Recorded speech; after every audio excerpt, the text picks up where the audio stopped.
Thank you for joining us on WMBD News at 10. I'm Andrew Harvey. And I'm Treasure Roberts. Matt Sheehan has the night off.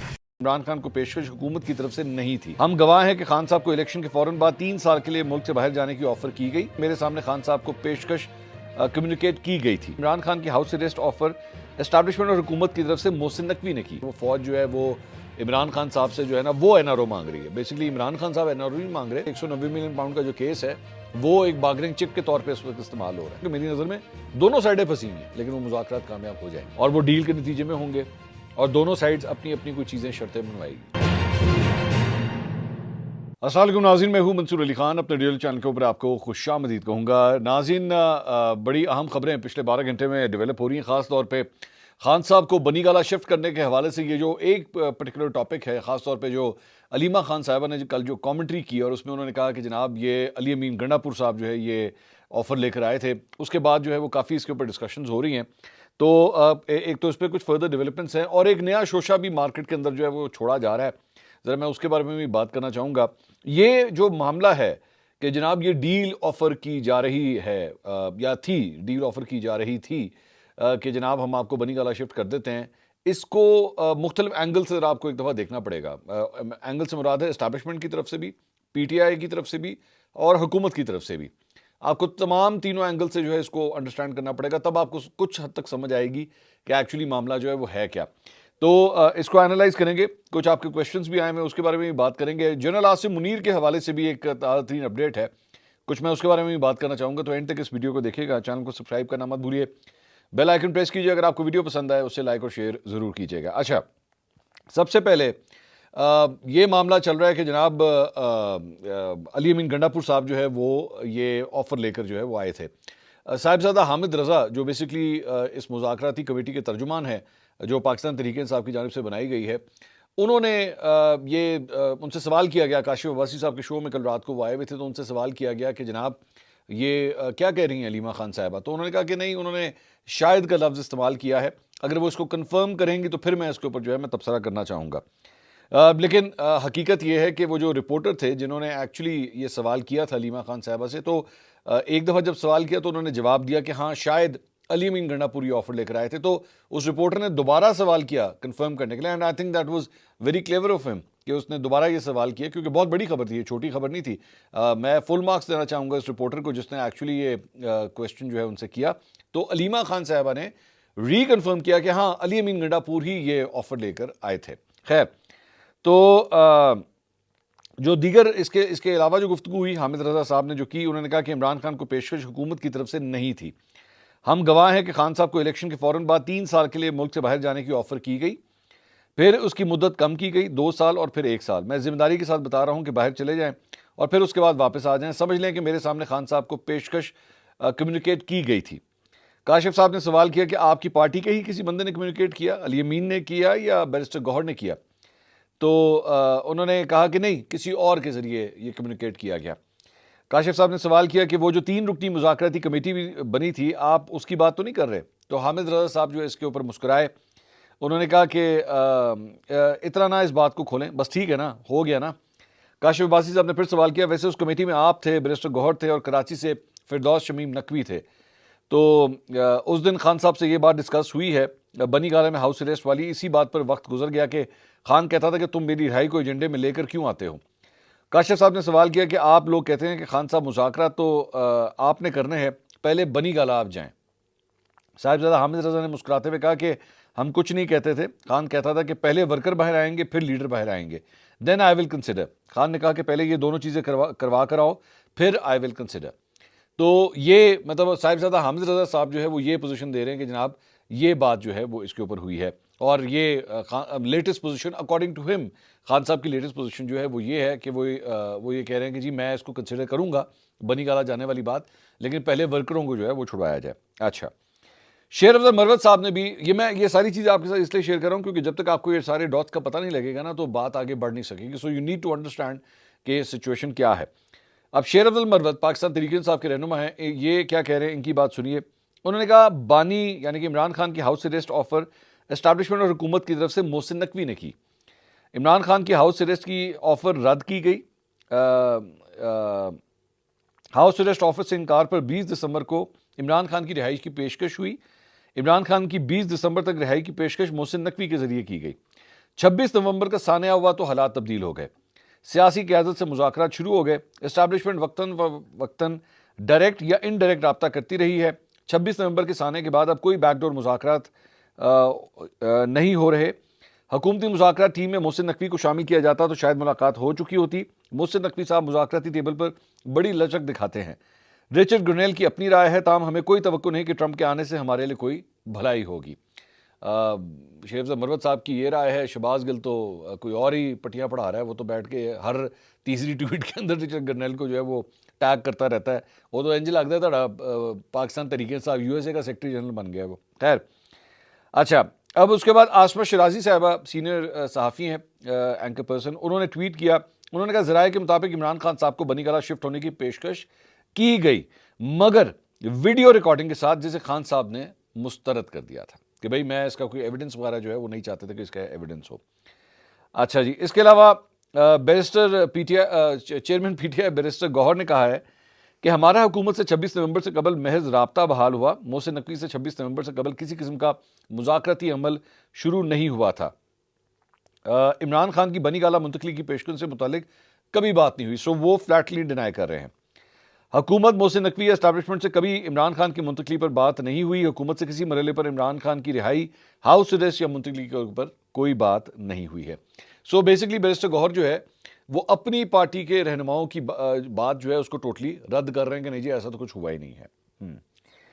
अच्छा, उसके बाद मैं एक और चीज़ में देख रहा था, एक सीनियर जर्नलिस्ट हैं, वो अपने वीलॉग के अंदर जो है वो दावा कर रहे थे, और एक उनका भी एंगल है। उन्होंने बेसिक अच्छा वो एक डिफरेंट एंगल, वो ये है कि जनाब फ़ौज जो है ना वो बिल्कुल पूरी तरह लेट गई है, और वो फ़ौज जो है वो इमरान खान साहब से जो है ना वो एनआरओ मांग रही है। बेसिकली इमरान खान साहब एनआरओ नहीं मांग रहे, और ये प्रो पीटीआई एक एनालिस्ट हैं, उन्होंने कहा जी ये बिल्कुल मतलब फौज जो है वो ये कह रही है कि जी ਤੁਹਾਡਾ ही सहारा है, तुसी सानू ਜਿਹੜੇ ना फैसिलिटेट करो। फैसिलिटेट किस किस चीज़ में करें अकॉर्डिंग टू हिम। अच्छा, वो पाकिस्तान में भी नहीं होते, वो पाकिस्तान से बाहर होते हैं। तो उन्होंने कहा कि जी वो उनसे कह रहे हैं कि जी इमरान खान पे जो कातलाना हमला है वो आप भूल जाएं। पंजाब और खैबर पख्तूनख्वा में जो असम्बलियाँ टूटी हैं, इलेक्शन नहीं करवाए गए, उस पर भी कोई बातचीत ना करें। 8 फरवरी के इलेक्शन पर बात ना करें, जो इलेक्शन हो गए उसको छोड़ दें। ज़मान पाक में जो ऑपरेशन हुआ उसको भी छोड़ दें। 9 मई और इस्लामाबाद में जो कुछ हुआ, 9 मई का जो सानिया था वो, और 26 नवंबर को जो कुछ इस्लामाबाद में हुआ उसे भी भूल जाएं। अरशद शरीफ केस जो है आप उसे भी भूल जाएं। आर्मी चीफ और सर्विसेज चीफ की मुद्दत मुलाजमत का जो दौरानिया है, ये जो है वो जिस तरह बढ़ चुका हुआ है, तो आप अगर हुकूमत में आएंगे तो आपने इसको नहीं रोल बैक करना। तो एक बयानिया जो है वो ये है। अब इस सारी चीज़ को उठा के ये सारी चीज़ें जो मैंने आपसे शेयर की हैं, मेरे चंद सवाल हैं, मैं इस पर तज्जिया नहीं दूंगा, मेरे चंद सवाल हैं। सबसे पहले तो आज ही ये जो अभी आखिरी में बात कर रहा था कि जनाब ये जो बयानिया बनाया जा रहा है कि जनाब इस्टेब्लिशमेंट जो है वो कह रही है, वो इमरान खान साहब से कह रही जी ਤੁਹਾਡੀ मेहरबानी तुम सानू एनआरओ दे दो वरना बड़ी मसले हो जाएंगे, और इमरान खान साहब कह रहे हैं कि मैं नहीं ये देना, मैं तो नहीं छोड़ूंगा इन चीज़ों को। अच्छा, 2-4 इस पर प्रॉब्लम्स हैं। प्रॉब्लम्स ये हैं कि भाई अगर इतनी आकड़ आ गई हुई है, या इमरान खान साहब इतनी सख्त पोजीशन ले चुके हैं कि नहीं जी मैं नहीं मानूंगा, मैं ये भी नहीं करूंगा, मैं वो भी नहीं करूंगा, तो ये मुज़ाकराती कमेटी किस चक्कर में बनाई हुई है? अनाउंसमेंट तो आप लोगों ने सबसे पहले की थी, मतलब पीटीआई ने सबसे पहले अनाउंसमेंट की थी ना, आपने क्यों अनाउंसमेंट की? आपके भाड़ में जो, हमने नहीं बनाना, ये काम तो हुकूमत को पहले करना चाहिए था, तो ये क्यों कर रहे हैं? और अच्छा, उसके बाद वो आपसे कह रहे हैं कि जनाब आप हमें लिख कर दें, आपके मुतालबात क्या है, आप लिख कर नहीं दे रहे, तो इसकी क्या ज़रूरत है? इस सारे प्रोसेस की ज़रूरत ही नहीं है। अगर खान साहब इतना ही डट गए हुए हैं कि मैं ये नहीं करूँगा, वो नहीं करूँगा और ये भी नहीं होगा, और वो फ़ौज को जी कह रहे हैं कि जनाब मैं तो आपको बिल्कुल लेवरेज ही नहीं दूंगा, तो इन सारी चीज़ों की क्या ज़रूरत है? ठीक है, प्रॉब्लम ना हो। अच्छा, इनके ज़्यादातर जो पीटीआई के यूट्यूबर्स हैं ना, वो यही बयानियाँ बना रहे हैं कि जी फ़ौज के हाथ जोड़ के कह रही जी ਤੁਹਾਡੀ मेहरबानी सानू कोई जगह दे दो। अच्छा, दूसरा ये जो कह रहे हैं कि आर्मी चीफ की एक्सटेंशन वगैरह जो है आप इसको रोल बैक नहीं करेंगे, ये जो कुछ भी हुआ है, जो मुद्दत मुलाजमत में सर्विसेज चीफ्स की जो एक्सटेंशन हो चुकी है, आप इसको रोल बैक नहीं करेंगे। रोल बैक करने के लिए भी तो आपको जो है वो कानून साजी करनी पड़ेगी, और इसके लिए जो है वो आपको ज़ाहिर बात है कोई अमेंडमेंट वगैरह तो आपको करनी पड़ेगी, और दीगर पार्टियों को भी ऑन बोर्ड लेना पड़ेगा। उस वक्त क्या करेंगे, वो किस तरह आएंगी ऑन बोर्ड? एक बात। अच्छा, दूसरी बात ये कि इस सारी चीज़ के अंदर मतलब ये जो कुछ भी हो रहा है कि जी वो एनआरओ मांग रहे हैं, तो तो मैं तो वही कह रहा हूँ, तो फिर आप तो डिसएंगेज कर देना, आप तो कहेंगे हमने बातचीत नहीं करती। ये अली अमीन गंडापुर किस चक्कर में ऑफरें लेके जा रहा है? ये ऑफरें ना लेके जाए ना, इसको तो जरूरत ही नहीं है अगर खान साहब इतना डट गए हैं तो। अच्छा, अब आ जाए दूसरी साइड के ऊपर, यानी कि इस्टेब्लिशमेंट वाली साइड के ऊपर, क्या वहाँ पे कोई पैनिक है, वहाँ पे प्रॉब्लम है? देखिए, बात ये होती है कि जब आप बैठते हैं ना गुफ्तगू शनीद करने के लिए, तो यस, हकीकत है कि आपके एंड के ऊपर जो आपको चीज़ें प्रॉब्लम क्रिएट कर रही होती है, यानी कि इंटरनेशनल कम्युनिटी का प्रेशर आना, डोनाल्ड ट्रंप का आ जाना, ये सारी चीज़ें आप फोर्स ही कर रहे होते हैं और आपको लगता है कि हो सकता है कि आपके लिए कल को प्रॉब्लमेटिक बन सकते हैं। फिलहाल तो वैसे एक और खबर भी अमेरिका के हवाले से आई थी कि वहाँ पे एक अमेरिकी महकमा खारजा के तर्जुमान से जो है वो उन्होंने एक्चुअली एक सवाल किया गया उनसे, एक जर्नलिस्ट ने सवाल किया, तो उन्होंने कहा कि इमरान खान के खिलाफ कानूनी कार्रवाई का फैसला पाकिस्तानी अदालतों को करना है। इमरान खान के केसेस पाकिस्तानी आइन और कवानीन के मुताबिक जो है वो होंगे। अफगानिस्तान के लिए साबिक अमरीकी नुमाइंदा खसूसी ज़िल्मे खलीलजाद, जो कि इमरान खान के लिए बहुत ट्वीट्स करते हैं, और अमरीकी कांग्रेस अरकान के बानी पीटीआई इमरान खान से मुतल्लिक बयानात पर पूछे गए सवाल पर उन्होंने कहा, जियो न्यूज़ ने एक्चुअली उनसे यह सवाल किया था, तो उन्होंने कहा कि हम कांग्रेस के ख़तों किताबों पर तबसरा नहीं करते। साबिक वज़ीर-ए-आज़म के खिलाफ कानूनी कार्रवाई का फैसला पाकिस्तानी अदालतों को करना है। इमरान खान के केसेस पाकिस्तानी आइन और कवानीन के मुताबिक होंगे। उन्होंने कहा कि पाकिस्तान में जमहूरी असूलों, आइनी और इंसानी हकूक़ की हुक्मरानी का मुतालबा करते रहते हैं। इंसानी हकूक़ अमरीका और पाकिस्तान के ताल्लुकात का अहम हिस्सा है। इंसानी हकूक़ समेत दीगर निकात पर बाकायदगी से पाकिस्तानी हुकाम से राब्ते में है। दुनिया भर के ममालिक की तरह पाकिस्तान से भी हम राब्ते में हैं। तो what I was saying was कि इस्टेब्लिशमेंट को, हाँ, उनको पता है इस बात का कि कल को इसका प्रेशर आ सकता है। सबसे बड़ी बात ये, मैं आपको दो आने वाली डेट्स बड़ी इंपॉर्टेंट हैं। एक 20 तारीख को डोनाल्ड ट्रंप का जो है वो अपना हलफ उठाना, और मार्च में आईएमएफ का रिव्यू। अब no one can deny the fact कि अमेरिका का एक इन्फ्लुएंस है आईएमएफ के ऊपर, और अगर आप उनकी बात ना माने तो वो आर्म ट्विस्टिंग करते हैं, और ये पहले भी करते थे। जिसको ये इमरान खान साहब उस वक्त बैठ के वो ये कहते थे ना कि जी बैरूनी साजिश और ये हम कोई गुलाम हैं, ये रेटरिक बातें होती हैं, ये कहने की बातें होती है। आर्म ट्विस्टिंग सुपर पावर्स करती हैं, और आपको पसंद है या नहीं है, ये होता है। ये आपको, मुझे पता है आपको बर्दाश्त नहीं हो रहा होगा, लेकिन ये होता है भाई, ये होता है, ये हर जगह होता है। आईएमएफ से आपने पैसे लेने, उनका इन्फ्लुएंस है आईएमएफ के ऊपर। दे कैन मेक और ब्रेक यू, ये हकीकत है। फाइनेंशियली वो आपके लिए प्रॉब्लम्स क्रिएट कर सकते हैं, ठीक है, जो उन्होंने की भी हैं। अभी ये जो उन्होंने सैंक्शंस लगाई हैं, उन्होंने की भी हैं। तो ये बात एस्टैब्लिशमेंट को भी पता है इस बात का। लेकिन ये जितनी एक्सटेंट तक बात है ना, अच्छा चले मैं आपको खबर दे दूं, ये जो बातें हो रही हैं कि जी वो भी बुला दें तो ये भी बुला दें।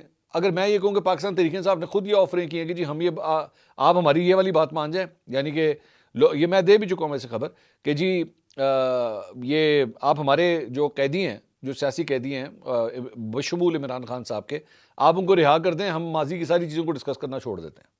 तो फिर बताइए ना। तो ये गिव एंड टेक की सिचुएशन होती है। यहाँ पे दोनों साइड्स जो है ना वो अगर कोई आपको ये इंप्रेशन दे कि जी एस्टैब्लिशमेंट जो है वो बिल्कुल पैरों में पड़ गई है इमरान खान के, और या फिर इमरान खान जो है वो बिल्कुल पैरों में पड़ गया, नहीं। एस्टैब्लिशमेंट को भी इस बात का पता है कि इमरान खान की पब्लिक में सपोर्ट मौजूद है, वोट मौजूद है, ठीक है। और 8 फरवरी को जो इलेक्शन हुआ है वो धांधली ज़्यादा था। Let me make this very clear कि वो धांधली ज़्यादा था। So we have to mend things, और हमें हमारे ऊपर इंटरनेशनल प्रेशर डेवलप होता जा रहा है। ये भी जो इंप्रेशन दिया जा रहा है ना कि जी कोई फर्क नहीं पड़ता, कोई कुछ कह दे, डजंट मैटर, हम रद्दी की टोकरी में फेंक दें, नो, ऐसा नहीं होता, ऐसा नहीं होता। इंटरनेशनल प्रेशर्स डेवलप होते हैं।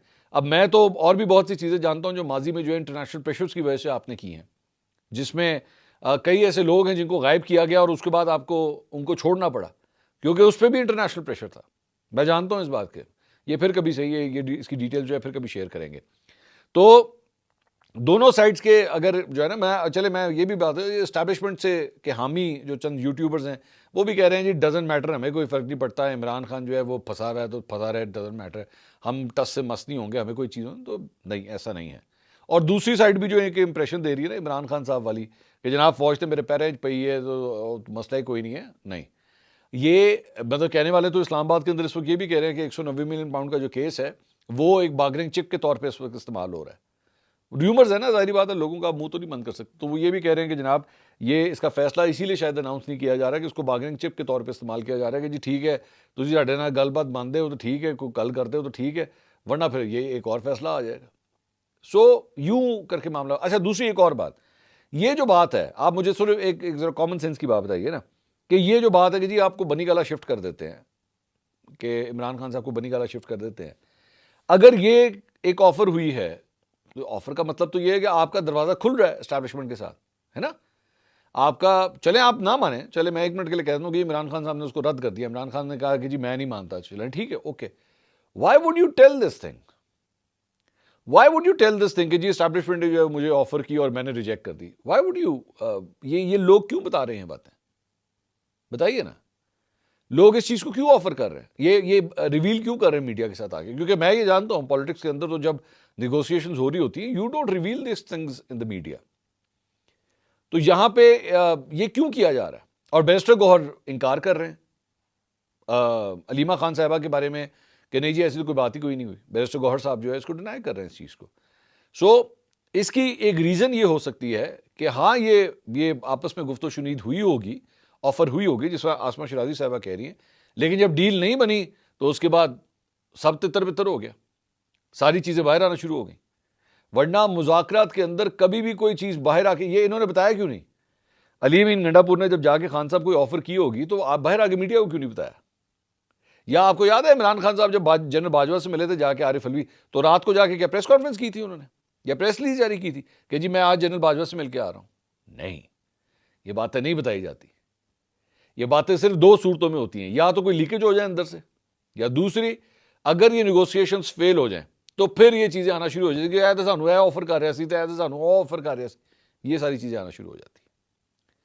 तो ये जो बातें अब मीडिया के अंदर आ रही हैं ना, इतना हर बंदा डिस्कस कर रहा है, साहिबजादा हामिद रजा भी बैठ कर डिस्कस कर रहे हैं, this could be one of the things कि इसका मतलब है कि निगोशिएशंस फेल हो गई हैं।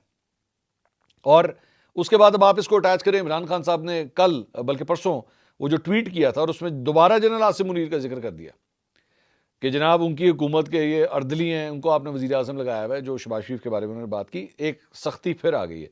तो मैं तो हमेशा इमरान खान साहब के बैरोमीटर को जो है ना वो देखता हूं कि जब इनकी एस्टैब्लिशमेंट के हवाले से ज़बान सख्त हो जाती है ना, जनरल आसिम मुनीर, जंगल का बादशाह, ये इस तरह करके ट्वीटें आना शुरू हो जाए, तो समझ लें कि जनाब जेड़ी गलबात हो रही थी ना वो तय हो गई, बस सिंपल एज दैट। तो ये भी इंप्रेशन यही दे रहा है कि इतनी मीडिया के अंदर इस चीज़ को डिस्कस किया जा रहा है, तो इंप्रेशन जो है उसका यही है। अच्छा जी, इसके अलावा एक और खबर जो है वो आई है, सॉरी कुछ क्वेश्चंस आए, मैं ज़रा वो भी शामिल कर लें, बड़े दिन हो गए क्वेश्चंस नहीं लिए। वफा शेख का सवाल